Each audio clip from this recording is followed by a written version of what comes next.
portait le corps et la honte. En même temps, il est écrit que par tes meurtrissures nous sommes guéris et que les châtiments qui nous donnent la paix est tombé sur toi, Jésus. Nous te bénissons, Seigneur, pour ce culte du 10 mai 2020. Nous te dédions, Seigneur, chaque action, geste et mouvement, chaque parole. Saint-Esprit, Saint-Esprit de Dieu, nous te saluons et nous t'accueillons parmi nous ce matin. Passe avec chacun d'entre nous une bonne journée, cher Saint-Esprit. Alléluia. Alléluia. Alléluia. Viens, Esprit de Dieu. Viens, Esprit de Dieu.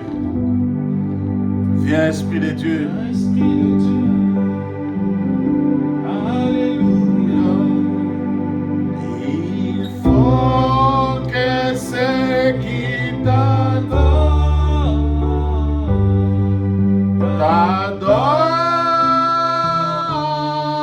l'Esprit et la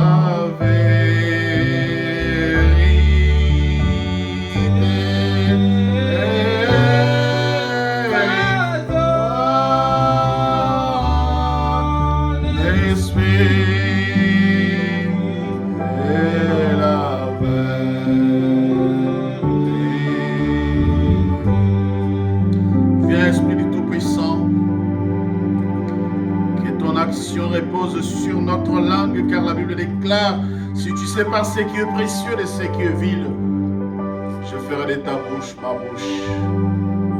Viens, viens, viens, l'Esprit de vérité sur ces cultes et accompagne ta parole par des moments de repentance, des moments de guérison, des moments de miracles, des moments de réconciliation avec toi. Accompagne ta parole, accompagne ta parole, accompagne ta parole. Cher Saint-Esprit, de par mes origines, je ne suis pas digne de me tenir sur cet autel pour élever la voix devant Dieu. Car à l'époque de la Bible, à l'époque de Moïse, à l'époque de la loi et 10 commandements, les bâtards, le perclus, les boiteux ne pouvaient pas rentrer dans tes parvis. De par mes origines, il n'y a que toi. Il n'y a que toi qui es digne.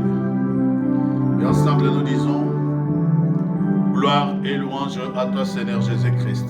Gloire et louange à toi, Seigneur Jésus-Christ. Oui, bien-aimés dans les Seigneurs, vous qui nous suivez de par le monde, bienvenue ce matin au culte, bienvenue au Centre international évangélique de la Nouvelle Alliance. Nous vous bénissons et nous élevons le nom du Seigneur Christ et nous demandons que son règne vienne dans la vie de tout un chacun qui prendra le temps de suivre ces cultes. Que Dieu vous bénisse et que Dieu fasse luire sa face sur vous et que Dieu vous fasse du bien. En ces moments où le monde parle des confinements, nous parlons de la longue retraite que le Seigneur nous a donnée pour que tu puisses toi-même, là où tu es, te réconcilier profondément et sincèrement avec le Seigneur. Nous voulons continuer la suite de notre enseignement sur la couverture spirituelle. Cet enseignement nous a mené dans plusieurs segments. Nous avons eu tout le temps de les analyser avec chacun d'entre vous. Nous tenons tout simplement d'abord ce matin à vous remercier parce que c'est à cause de votre fidélité, parce que vous nous suivez, que nous avons encore le courage ce matin, mon équipement, de prendre le risque de partir pour venir enregistrer ces cultes et vous les laisser venir à la maison. Et encore une fois, merci, que Dieu vous bénisse. Continuez à nous suivre et soyez nombreux, invitez les autres pour qu'ils puissent suivre. Et surtout, vos encouragements, quand vous renvoyez des messages, vous appelez pour dire que oui, nous avons été édifiés par la parole. C'est ça qui nous donne encore l'assurance de pouvoir continuer à œuvrer pour le Seigneur. Alors qu'il me soit permis ce matin, avant de commencer la parole de Dieu, de vous faire un clin d'œil tous, alors tous. Et mon clin d'œil aussi, vraiment va droit sur l'ensemble de ma technique, qui n'est pas à la hauteur de ce que vous attendez, mais vous ne suivez pas la technique, vous suivez plutôt la parole de Dieu. Alors pardonnez-nous, continuez à nous suivre avec gentillesse et priez pour nous pour que nous puissions avoir un très bon matériel. J'ai salué la grâce de Gédéon au clavier et j'ai salué la grâce de Christian ainsi que Ruffin qui sont derrière l'ensemble des techniques. Que Dieu vous bénisse et que Dieu bénisse tous mes intercesseurs là où vous êtes en train de prier pour que la parole de Dieu sorte avec le fait que le Seigneur vous bénisse. En tout cas pour moi, je voulais vraiment accomplir maintenant ma mission. Je suis le révérend Godefroy Kambakwa-Yesu, pasteur et fondateur des assemblées évangéliques de la Nouvelle Alliance, une église basée en France. Si vous nous suivez de par le monde, vous aurez le temps d'avoir toutes nos coordonnées dans les jours à venir sur YouTube parce que nous travaillons sur ça. Alors, nous avions entamé les 12 stratégies dans l'enseignement sur la couverture spirituelle.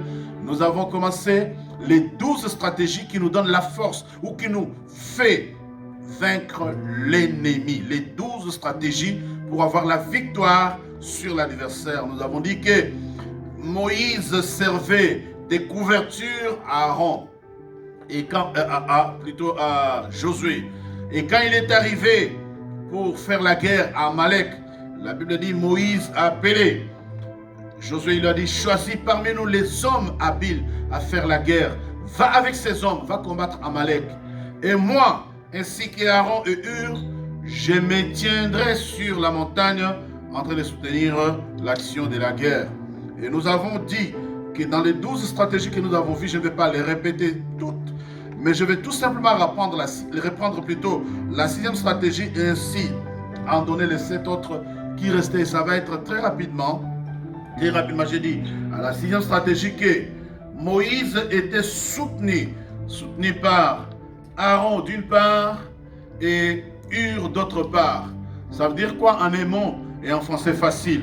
C'est qu'un homme de Dieu qui se tient debout. J'ai commencé par saluer la grâce des techniciens ce matin parce que sans eux, c'est difficile pour nous de venir ici, prendre un petit téléphone, se mettre là, commencer à filmer, ou prendre une caméra, commencer à se filmer. C'est compliqué. Donc, l'ensemble, nous venons avec les messages et ils sont là avec leur savoir-faire pour que les messages parviennent chez vous, là où vous êtes. Donc, un homme de Dieu a besoin des hommes qui soutiennent l'œuvre qu'il a accomplie sur les plans techniques aujourd'hui, avec la nouvelle technologie, que ce soit depuis les époques les plus anciennes, parce que vous voyez là, Moïse, techniquement, affaibli, Aaron ainsi que Hur ont pris, c'est Aaron et Hur qui ont pris symboliquement la pierre sur laquelle Moïse était assise. Mais la pierre, je vous ai dit que la pierre représentait Jésus. Donc voilà, les hommes de Dieu qui entourent, les serviteurs de Dieu, ou les hommes de Dieu qui entourent celui que Dieu a appelé au premier chef, doivent être de fins stratèges. Ça doit être des hommes qui organisent des stratégies pour que l'œuvre de Dieu avance. Ça ne soit pas être des hommes, des maillons faibles qui affaiblissent l'œuvre, non. Un serviteur, une servante, autour d'un homme de Dieu, ta mission, c'est d'être un technicien qui fait avancer l'œuvre. Sur le plan spirituel, tu peux prier. Sur le plan matériel, tu peux apporter. Sur le plan social, tu dois apporter. C'était une juste parenthèse. Et nous entamons donc la 7e stratégie après avoir dit un mot. Tous les mots que j'ai dit ont leur valeur, leur importance. Ce matin, j'insiste sur la 6e stratégie qui est donc la soutenance. Moïse était sur la montagne, mais les soutiens techniques et spirituels de Moïse, c'était Aaron et Hur. Que Dieu bénisse les Aaron et Hur qui font que ces cultes vous arrivent chez vous à la maison. Que Dieu vous bénisse. Amen. Ainsi, la 7e stratégie. La 7e stratégie. J'avais dit qu'elle consiste à se souvenir. La Bible dit, lorsque Aaron, soutenant Moïse avec Hur, et que dans la vallée, Josué a eu la victoire sur Amalek, la Bible dit, je lirai ce matin 2 Samuel, chapitre 18, verset 18. J'ai au moins 2 lectures par stratégie. Chaque stratégie, j'en ai 7. J'ai au moins 2 lectures. C'est-à-dire, je vous épargne beaucoup de choses pour que nous puissions simplement continuer dans l'élan de notre enseignement. 2 Samuel, chapitre 18, verset 18, je vous en prie.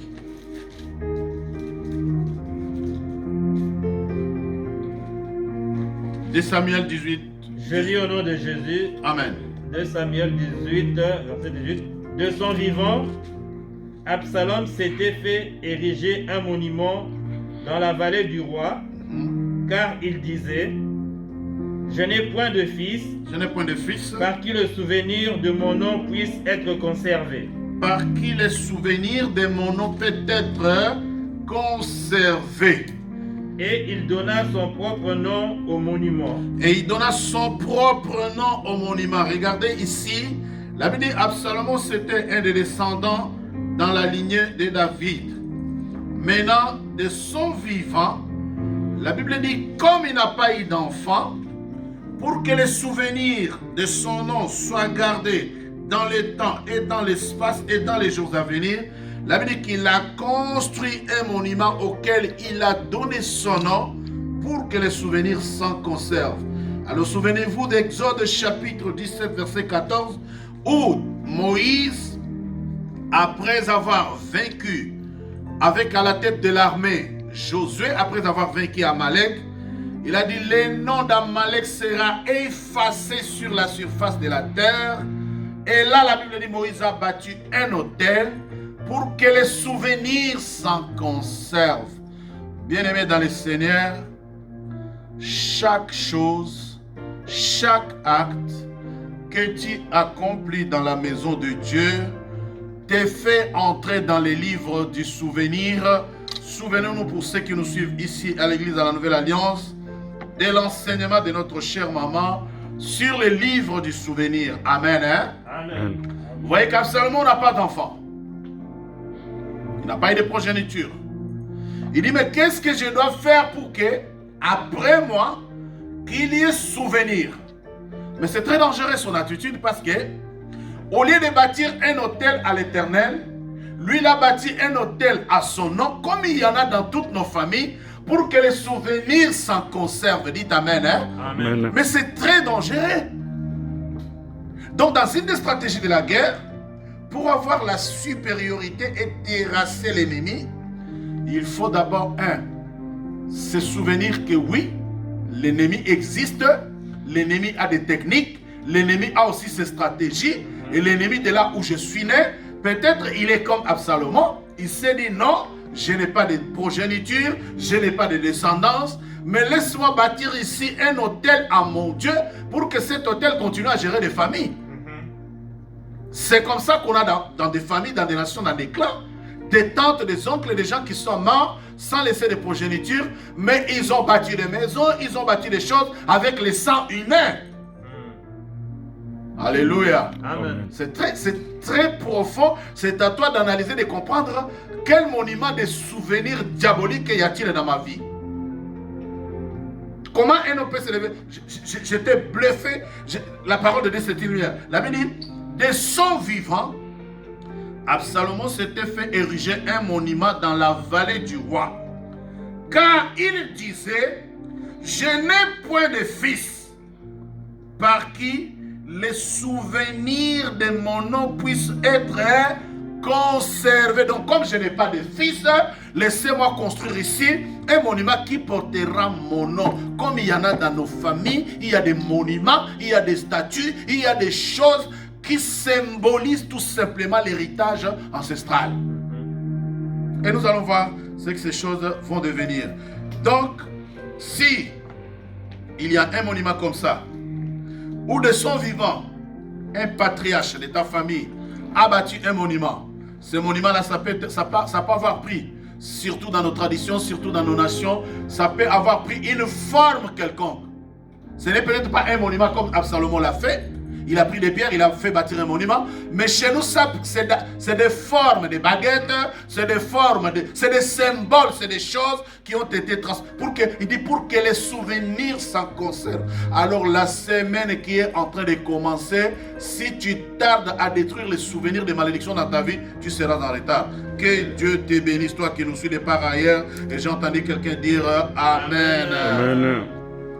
La 8e stratégie, donc si je vais bien répéter, que la 7e stratégie, elle consiste à ce que tu interroges le Seigneur, qui est le patriarche de mon clan, de son vivant, a bâti un monument qui est un souvenir dans cette famille, de manière à ce que quand tout le monde se souvient, et tout le monde a les yeux toujours braqués sur... J'ai entendu des choses dans mon ministère où les gens disent « Ouais, ça c'est l'héritage de mon père, personne ne doit s'en blaguer. Ça c'est l'héritage de mon grand-père, ça c'est ce que j'ai hérité. » Donc on doit les conserver et les perpétuer.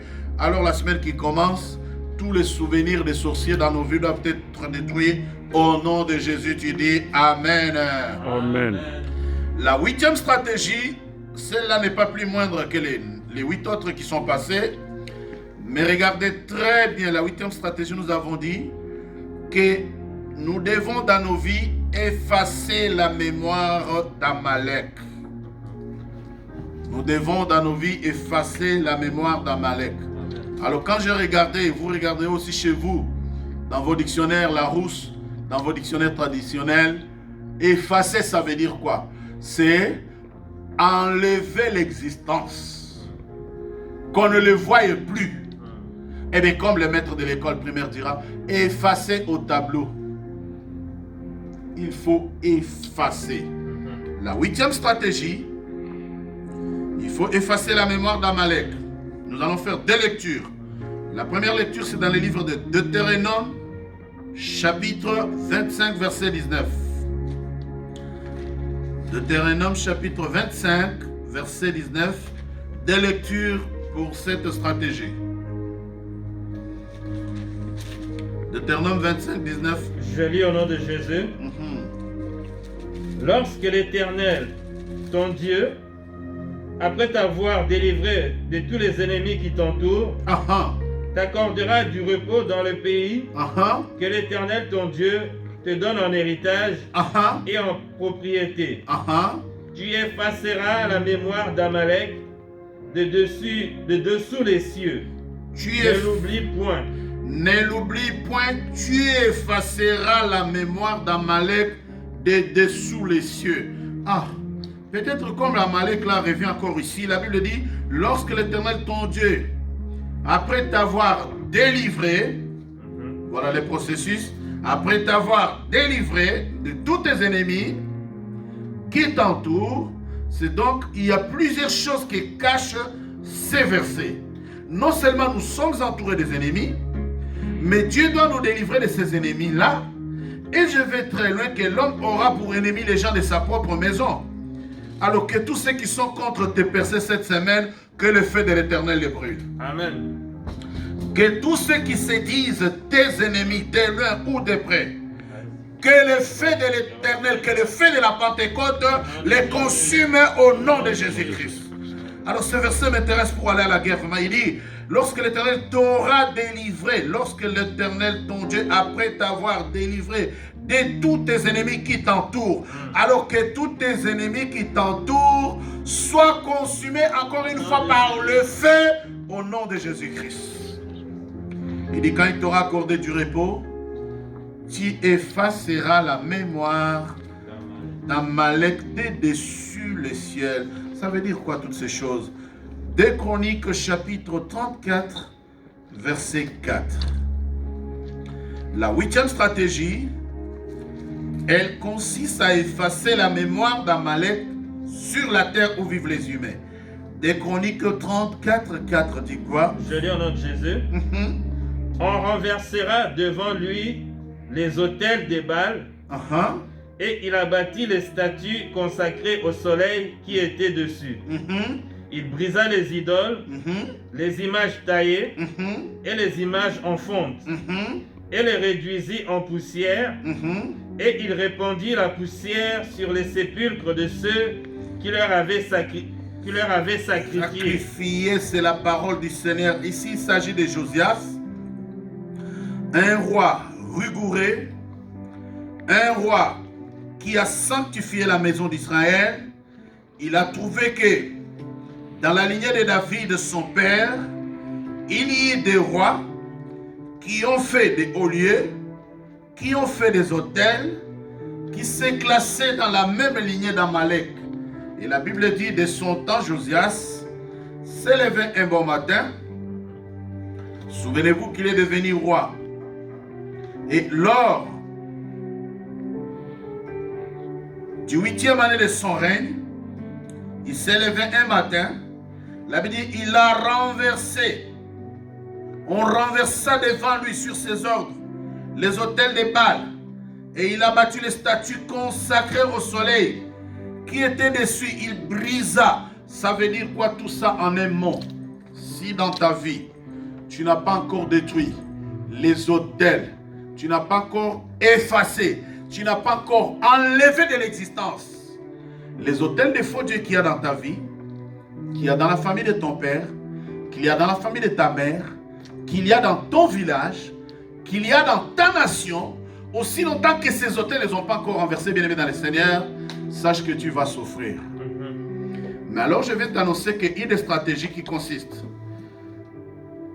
à avoir la supériorité sur son ennemi, c'est de s'asseoir, faire comme Josias, faire l'auto-bilan du village et de la maison de son père, regarder où se trouvent les faux dieux qu'on a conservés en souvenir et effacer l'existence de ces faux dieux. Il a dit Amen. Hein? Aussi longtemps que l'existence de ces faux dieux là. Et qu'on trouve cette existence-là dans ta maison, dans la maison de ton père, de la famille dont tu es né, tu continueras à souffrir. J'aimerais que cette stratégie nous serve beaucoup de notre prière de la semaine, car il y a plusieurs lectures à faire, il y a plusieurs enseignements à donner, il y a plusieurs instructions à donner. Comment voulez-vous comprendre que Moïse dit à Josué, lorsque tu auras la victoire sur Amalek, sur la terre des humains, on effacera la mémoire d'Amalek. Amalek est représenté, c'est pour cela que j'ai donné cette lecture de Chroniques plutôt, qui dit, on doit renverser les autels, comme il y en a dans nos familles, on doit briser les idoles, on doit détruire les images taillées, on doit réduire en poussière tous les sépulcres, c'est-à-dire les hauts lieux, les lieux des incantations, les autels, les endroits où on évoque de faux dieux dans nos familles, doivent être anéantis et effacés, et c'est là au nom de Jésus-Christ. Maintenant, je suis désolé, mais il y a de ces chrétiens qui prient Jésus, qui invoquent le nom de Jésus dimanche, et qui lundi participent encore à des réunions de famille, sous les baobabs, sous les endroits consacrés tout simplement à des faux dieux. Il y a de ces chrétiens qui ont un pied dans l'église, un pied dans les pratiques coutumières. Les autels, les fausses croyances, les idoles, tout ça, on trouve ça dans les pratiques coutumières. Mais en bon chrétien, je vais te donner là une stratégie qui consiste à ce que tu t'élèves, que tu regardes dans ta famille, que tu regardes dans ta vie, combien des hôtels, combien des olliers, combien des endroits consacrés à des faux dieux s'y trouvent, et que tu commences à effacer ces endroits-là, et je sais que tu vas le faire parce que tu es un guerrier, tu es une guerrière, tu vas renverser les faux autels dans ta vie, et tu le feras au nom de Jésus. Quelqu'un dit Amen. La 9e stratégie, nous allons très rapidement, je vous ai promis terminer ce matin. La 9e stratégie, la parole de Dieu dit, lorsque l'Éternel, ton Dieu, aura fini de te donner la victoire, quand Dieu a fini de donner la victoire à Josué, Moïse s'est assis. La Bible dit ceci, tout simplement.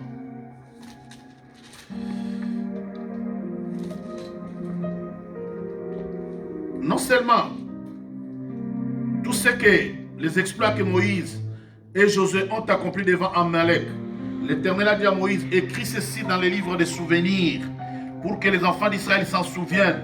Mais comme je vous disais ce matin, notre ennemi, le diable, c'est un voleur.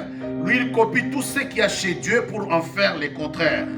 Alors, la Bible dit, Moïse bâtit un autel et lui donna pour nom l'Éternel ma bannière. La 9e stratégie, elle consiste à bâtir l'autel pour l'Éternel. 2 Samuel, chapitre 24, verset 21. La 9e stratégie, il faut bâtir un autel à l'Éternel à chaque victoire. 2 Samuel 24, verset 21. Aravna dit: pourquoi mon seigneur le roi vient-il vers son serviteur? Et David répondit: pour acheter de toi l'air et pour y bâtir un autel à l'Éternel. C'est pour acheter de toi l'air, c'est-à-dire l'endroit, l'espace, les terrains, afin d'y bâtir un autel à l'Éternel. Afin que la plaie se retire du dessus le peuple. Afin que la plaie se retire du dessus du peuple. David est allé en guerre, et pendant cette guerre, David a connu une défaite marquable. Il a fait cette guerre, souvenez-vous, c'était après le dénombrement. Et David, en allant à la guerre, la Bible dit qu'il a perdu environ 70 000 hommes parmi le peuple d'Israël. Il a perdu 70 000 hommes. Maintenant, après la perte de 70 000 hommes, David s'est rendu compte que les péchés étaient entrés parmi les peuples, que David était en défaut, que David avait déjà tué la femme d'Uri, et il a pris plutôt la femme d'Uri, il a tué Uri, et que David avait déjà commis plusieurs abominations, et que Dieu lui avait tourné le dos. C'est à ce moment-là que David s'est dit, bon, comme Dieu nous a tourné le dos, qu'est-ce qu'il faut faire? David est allé voir Aravna, un des descendants des enfants d'Israël. Il lui a dit, tu vois, nous, les Gath, les Philistins sont venus vers nous et ils ont eu la supériorité sur nous à cause du péché qui est au milieu du peuple et nous avons perdu bataille et en cette guerre, j'ai perdu 70 000 hommes. Alors la seule chose qu'il faut faire en réparation, je dois bâtir l'autel à l'Éternel. Amen. Hein? Amen. C'est comme Moïse qui, après avoir eu la victoire sur Amalek, et que Dieu l'instruise, tu effaces la mémoire d'Amalek sur la surface de la terre, qu'on n'entende plus parler d'Amalek. Qu'est-ce que Moïse fait? La Bible dit, il bâtit un autel à l'Éternel. Bien-aimés dans le Seigneur, vous qui nous suivez de par le monde, que Dieu vous bénisse. Tout ce qu'on peut faire pour le Seigneur, c'est très bien. Tout ce qu'on peut faire, prier, c'est très bien. Jeûner, c'est très bien. Chanter, c'est très bien. Adorer, c'est très bien. Louer, c'est très bien. Mais, quand tu as des fêtes, ou quand tu as chaque victoire, il faut bâtir l'autel à l'Éternel. Amen. Oh, je l'ai bien dit? Amen. Je le répète. J'ai montré des figures et j'ai mis devant vous des personnes. J'ai mis David en défaite. David vient de perdre 70 000 hommes de guerre parmi le peuple. Moïse, ainsi que son équipe, Aaron, Hur, ainsi que Josué à la tête de l'armée, vient d'avoir la victoire sur Amalek. Dites Amen. Hein? Amen. Deux grandes entités de la Bible, des grandes personnalités de l'histoire biblique. Devant la victoire et devant la défaite, l'un comme l'autre ont bâti l'autel à l'Éternel. Amen. Amen. Il y a de ces échecs. Quand tu finis d'avoir l'échec, tu dis je n'ai rien à faire. Laisse-moi les bâtir, laisse-moi sacrifier pour l'Éternel. Laisse-moi bâtir l'autel à Dieu. Il y a de ces victoires. Quand tu as la victoire, tu dis oh alléluia, alléluia. Je ne sais pas si j'ai donné une révélation à quelqu'un ce matin, mais ce que je veux, c'est que quand tu écoutes la parole de Dieu, réjouis-toi dans tes échecs, réjouis-toi dans tes victoires. Quand tu as la victoire, bâtis l'autel à Dieu, et quand tu as l'échec, bâtis aussi l'autel à Dieu. Amen, amen et amen. David a échoué, mais il va voir Aravna. Il dit vends-moi ce terrain. Aravna lui pose la question, mais pourquoi je dois te vendre ce terrain? Il dit je vais bâtir un autel à l'Éternel. Moïse a la victoire, une victoire sanglante et remarquable. devant Amalek. Moïse dit ici, la seule chose que je dois faire, c'est bâtir l'autel à l'Éternel. Alors la Bible dit dans Deutéronome chapitre 27 verset 6, garde-toi. Garde-toi. Deutéronome 26 verset 7, garde-toi. Deutéronome verset 7. Deutéronome chapitre 27 verset 6. Verset 6. Tu bâtiras en pierre brute l'autel de l'Éternel ton Dieu. Tu bâtiras en pierre brute. Écoutez très bien, suivez. Tu bâtiras en terre brute. L'autel de l'Éternel ton Dieu. Tu offriras sur cet autel des holocaustes à l'Éternel ton Dieu. Tu bâtiras en terre brute. J'insiste sur la pierre brute. Tu bâtiras en pierre brute. Jésus n'est pas la pierre qui est passée par le feu. Jésus-Christ est la pierre brute. Jésus-Christ est la pierre complète, c'est-à-dire il est complet. Notre Dieu n'est pas Dieu de demi-mesure. Notre Dieu n'est pas Dieu de réfléchir, des réflexions, de je ne sais pas quoi. Bien-aimé, quand tu fais quelque chose à Dieu, ne cherche pas à le faire à l'état net, mais fais-le à l'état brut. Amen.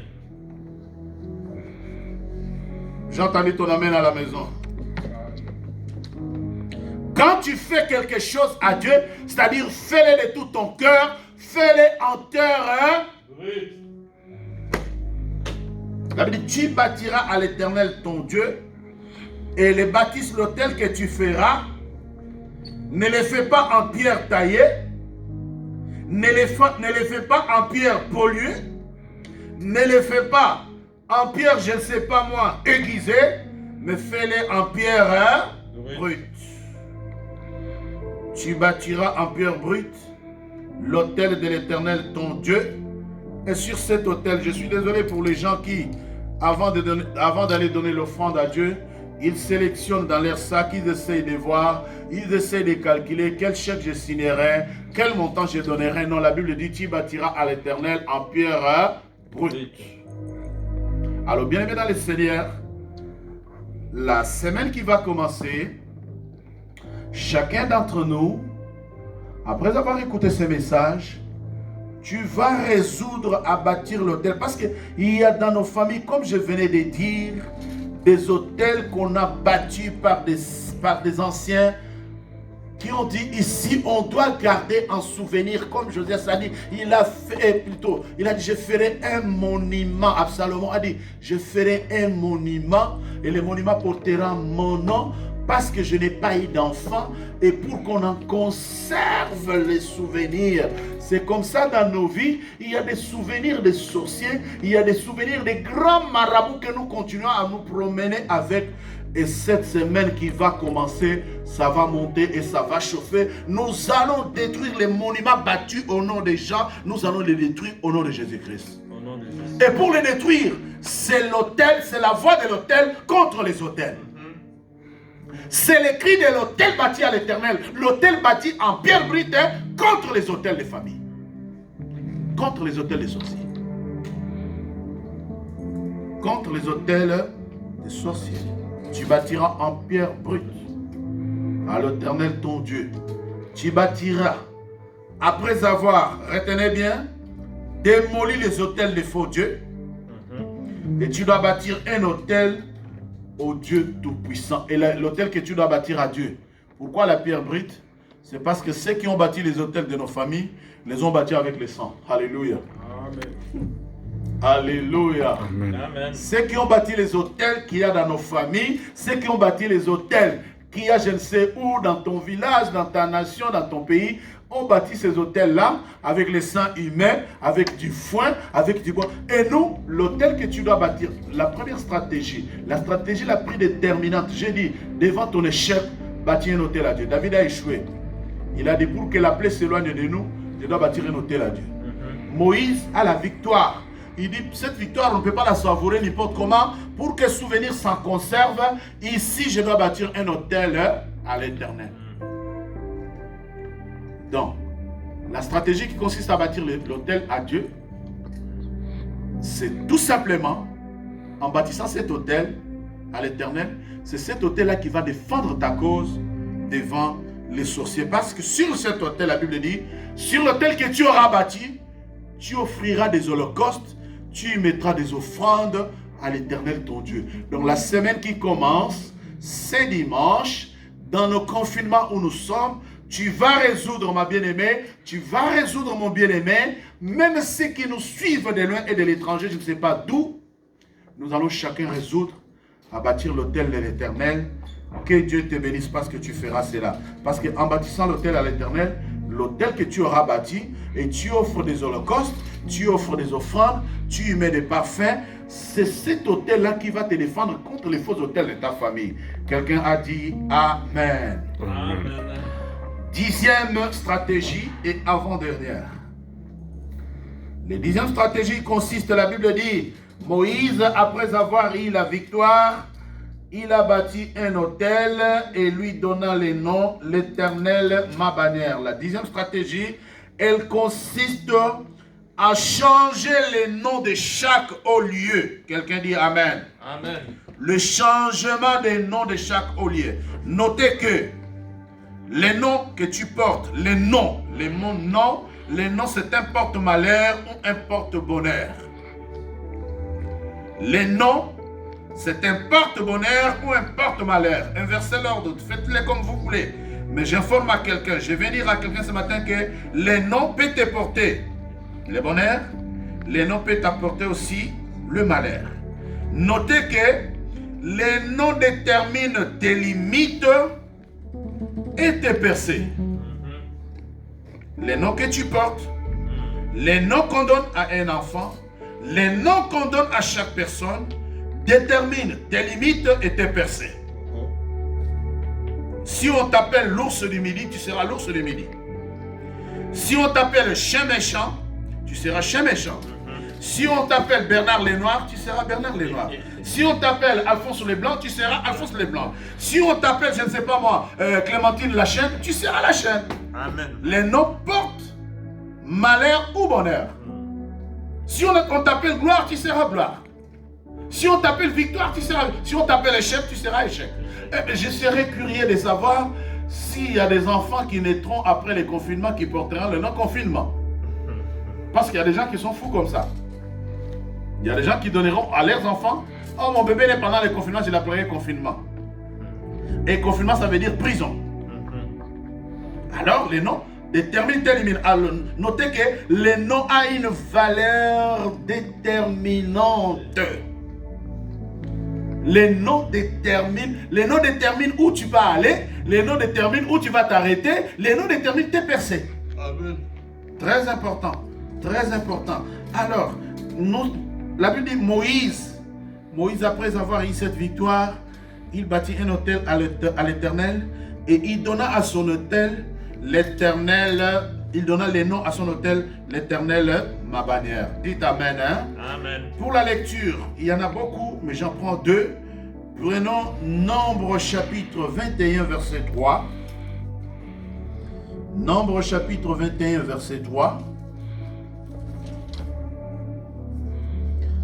Nombre 21, 3, s'il te plaît. Je lis au nom de Jésus. Amen. L'Éternel entendit la voix d'Israël et livra les Cananéens. On les dévoua par interdit, eux et leurs villes. Et l'on nomma ce lieu Horma. Et l'on nomma ce nom Horma. Voilà là. L'Éternel entendit la voix des enfants d'Israël et il livre entre leurs mains les Cananéens. Horma, ça veut dire lieu de la victoire. Amen. Horma, lieu de la victoire. Quand l'Éternel entend la voix de quelqu'un et lui accorde la victoire, il dit, j'appellerai cet endroit Horma. Dites Amen. Les noms ont son importance dans la vie d'une personne. Les noms déterminent. La Bible dit, l'Éternel entendit la voix de son peuple et lui donna la victoire sur ses ennemis. Et on donna à ces lieux-là Horma. Nombre chapitre 11, verset 3, reste où je lis au nom de Jésus. La Bible déclare, Nombre 11, verset 3, on donna à ces lieux les noms de Tabéra, parce que le feu de l'Éternel s'était allumé parmi eux. Amen. Amen. Voilà, chaque victoire, chaque succès, non seulement de l'autre côté, l'Éternel donne la victoire sur les Cananéens. Ici, le feu de l'Éternel descend. Au lieu où le feu de l'Éternel est descendu, la Bible dit, on donna à ces lieux-là les noms. Les lieux où tu vis, comment tu l'appelles? Les lieux où toi et moi nous sommes nés, comment ils s'appellent? Les lieux de ta victoire. Voilà pourquoi beaucoup de chrétiens qui n'ont pas compris l'importance d'avoir un lieu de culte, d'avoir un lieu où ils se réconcilient avec le Seigneur, ils sont des chrétiens en bilan. Quand tu as une victoire dans une église, entre les mains d'un homme de Dieu, au pied d'un homme de Dieu, quand tu as un succès, mais cet endroit-là, il faut lui donner ton nom à toi. Nous, quand le Seigneur nous a visités, le Seigneur nous a fait voir que de la famille d'où nous venons, il y a eu trop d'alliances avec les diables. Dieu dit, je viens détruire ces alliances-là et je vous introduis dans ma nouvelle alliance. C'est comme ça l'assemblée, l'église que nous dirigeons s'appelle le Centre international évangélique de la nouvelle alliance. Réunissant beaucoup d'églises. C'est un centre international, mais l'objectif, c'est que les peuples de Dieu sortent des anciennes alliances et qu'ils entrent dans la nouvelle alliance avec Jésus-Christ. Ici, le feu de l'Éternel descend. Le peuple voit le feu. Après avoir murmuré, la Bible dit, lorsque l'Éternel l'entendit, sa colère s'enflamma, le feu de l'Éternel s'alluma parmi eux et dévora l'extrémité du camp. Le peuple cria à Moïse, Moïse, Moïse. L'Éternel et le feu s'arrêta. On donna à ces lieux les noms de Tabéra, car ils ont vu le feu. Et j'attire l'attention de beaucoup de gens qui sont dans les églises, qui murmurent contre l'Éternel, qui murmurent contre ses oints. L'Éternel est un feu dévorant. L'Éternel est un feu dévorant. Faites très attention. Ne murmurez pas contre les hommes de Dieu. Ne murmurez pas contre l'Éternel. Ne murmurez pas de votre vie. Pourquoi ceci m'arrive? Pourquoi cela m'arrive? Dites à Dieu, donne-moi la révélation de ce qui m'arrive et délivre-moi de ce qui m'arrive. Au lieu de rester dans les murmures, c'est différent. Nous prenons la 11e, donc les 10e stratégie, c'était tout simplement le changement des noms. Quand Dieu te donne une victoire, quand tu as un succès, quand tu vois que tu portes un nom qui est un porte-malheur, quand tu as un nom qui dit tu es un porte-malheur, quand tu as un nom qui dit porte-malheur, tu ne peux pas continuer à porter ces noms-là. Moi, dans la célébration, très souvent, des mariages ou dans les bénédictions du mariage ou dans les séances de baptême, très souvent, le Saint-Esprit me convainc à changer les noms des gens. Et c'est très, très important et très fondamental. La 11e stratégie, la Bible dit, c'est les trônes. D'abord, les trônes. La Bible dit, parce que les mains étaient levées sur les trônes. Parce que la main est restée levée sur les trônes. La 11e stratégie, notez que c'est les trônes. Jérémie 33, 17 dit, Jérémie 33, 17 dit, trône d'abord, c'est le symbole du pouvoir. Trône, retenez que c'est le symbole du pouvoir. C'est le lien de la souveraineté où on exerce un pouvoir souverain. Jérémie 33, verset 17. Car ainsi parle l'Éternel. Car ainsi parle l'Éternel.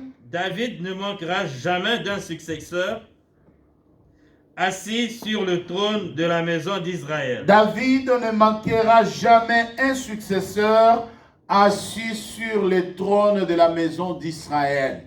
Les trônes, c'est le symbole du pouvoir.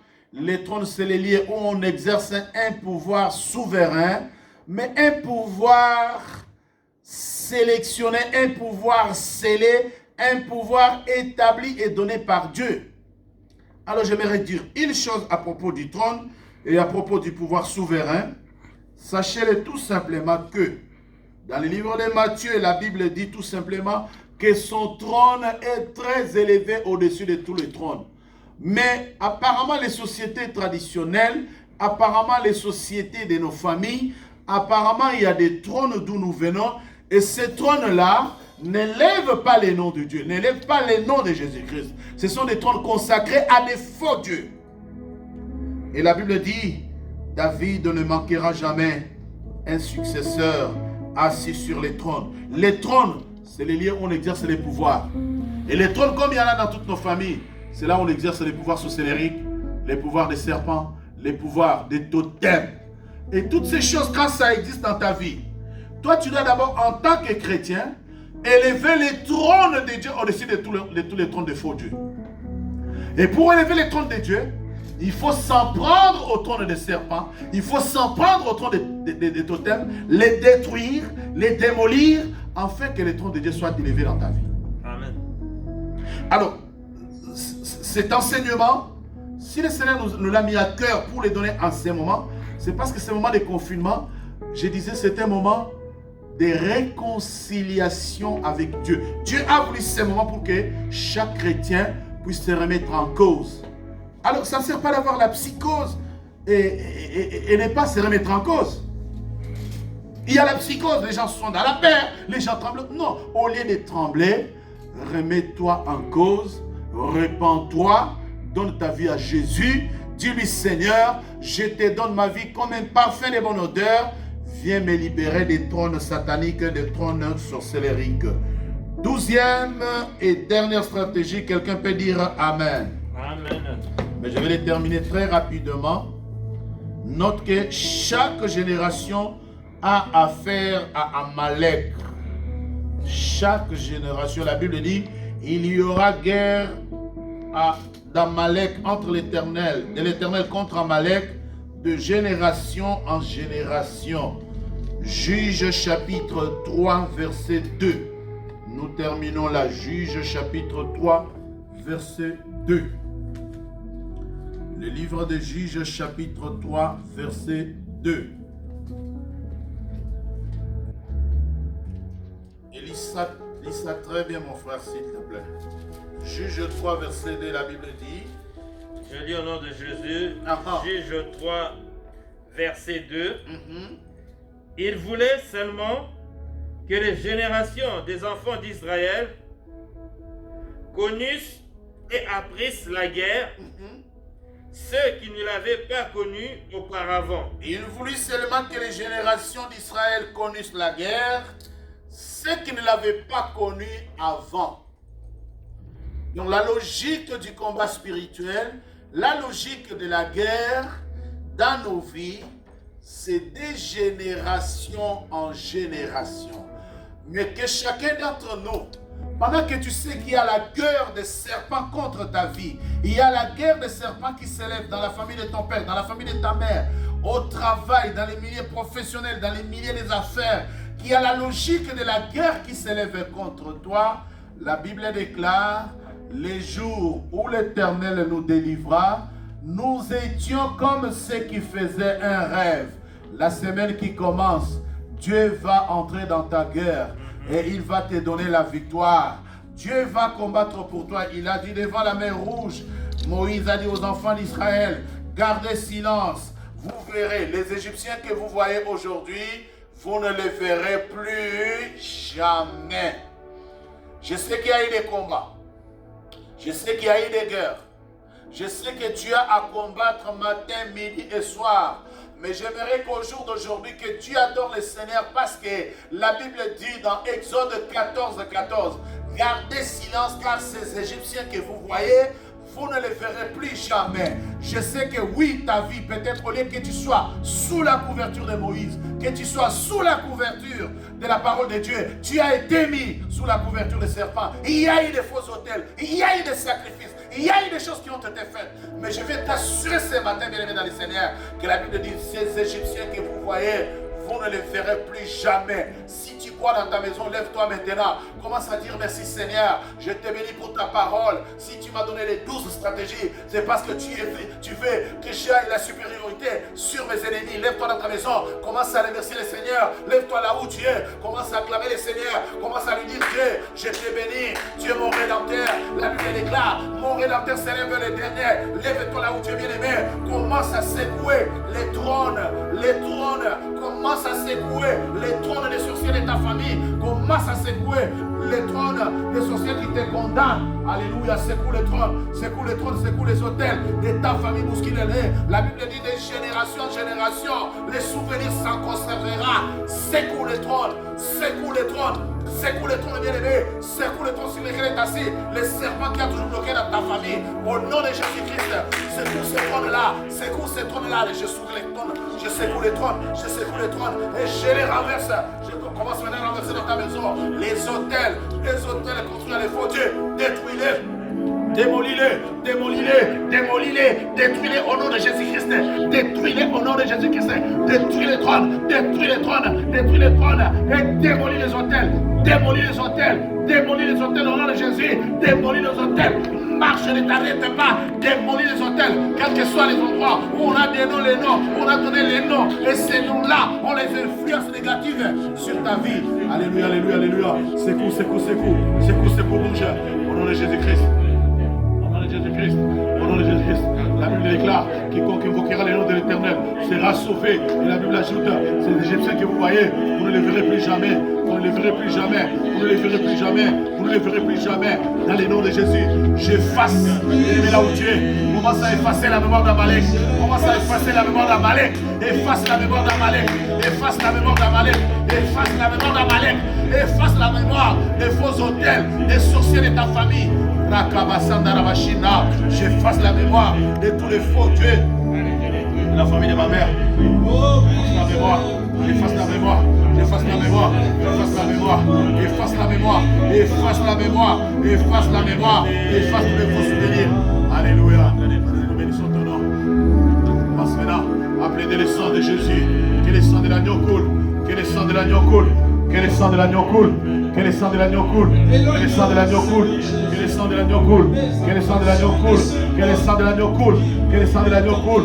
Je plaide de ton sang précieux, je plaide de ton sang précieux, je plaide de ton sang précieux. La Bible déclare, voici l'agneau de Dieu qui ôte les péchés du monde. Il n'y a que le sang de Jésus pour effacer la mémoire d'Amalek. Invoque le sang de Jésus bien-aimé, invoque le sang de Jésus bien-aimé, invoque le sang de Jésus bien-aimé. Alléluia.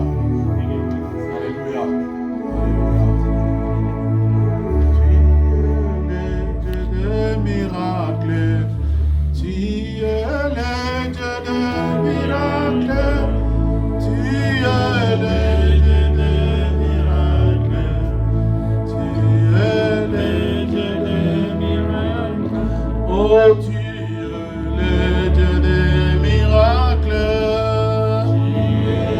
tu es le Dieu de miracle,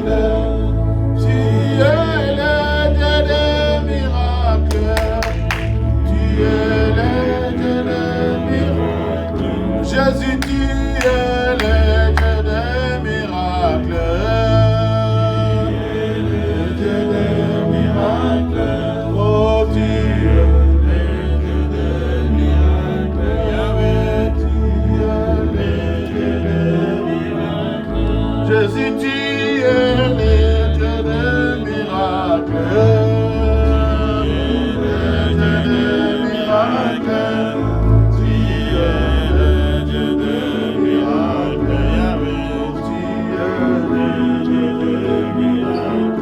Jésus, en toi j'ai mis ma confiance. En toi j'ai mis ma confiance. En toi j'ai mis ma confiance. En toi j'ai mis ma confiance. Nous venons t'adorer les dieux des cieux. Abasanda, Rabashida, Rabasanda. Yabasanda, Rabashida, Rabasanda. Seigneur, sur l'autel des sacrifices, sur l'autel des sacrifices, nous venons déposer, Seigneur, l'holocauste, Seigneur, conformément à ta parole, de manière à ce que la semaine qui commence, quiconque s'approchera de l'autel, Jésus-Christ, la mémoire d'Amalek soit effacée dans sa vie. Alléluia. Alléluia. Rabashina, Rabasanda, Rabashina. Rabasanda, Rabashina, Bébé Sekele. Roku Sodoro, Rabasanda, Rabashiki. Roku Basanda, Rabashina, Seke Bayashanda. Ukuru, Rabashina, Seke Bashina, Reka. Alléluia. Alléluia. Alléluia.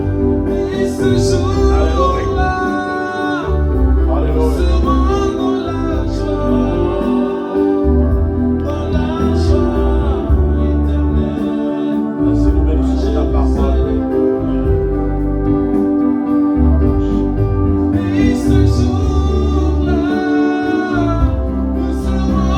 Gloire à ton nom, Jésus. Gloire à ton nom, Sauveur parfait. Gloire à ton nom, Sauveur parfait. Insondable Dieu, l'incomparable. Merci Jésus.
Gloire à Jésus, nous acclamons le roi des rois, le Seigneur des seigneurs. Et vraiment aujourd'hui, c'est un jour merveilleux, un jour de joie. Malgré nous sommes éloignés les uns des autres, mais parmi nos techniciens qui servent le Seigneur avec dévouement et qui permettent que ces cultes vous parviennent à la maison, nous voulons féliciter notre frère Vini qui est devenu père en ayant un garçon. Nous acclamons le Seigneur.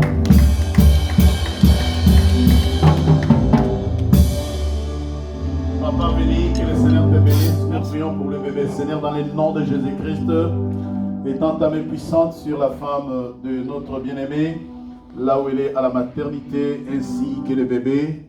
Que ta main puissante soit sur leur vie. Garde-les en ton nom. Merci Seigneur pour ces sujets de joie. Honneur, gloire, louange te soit rendu et nous disons Amen. Amen.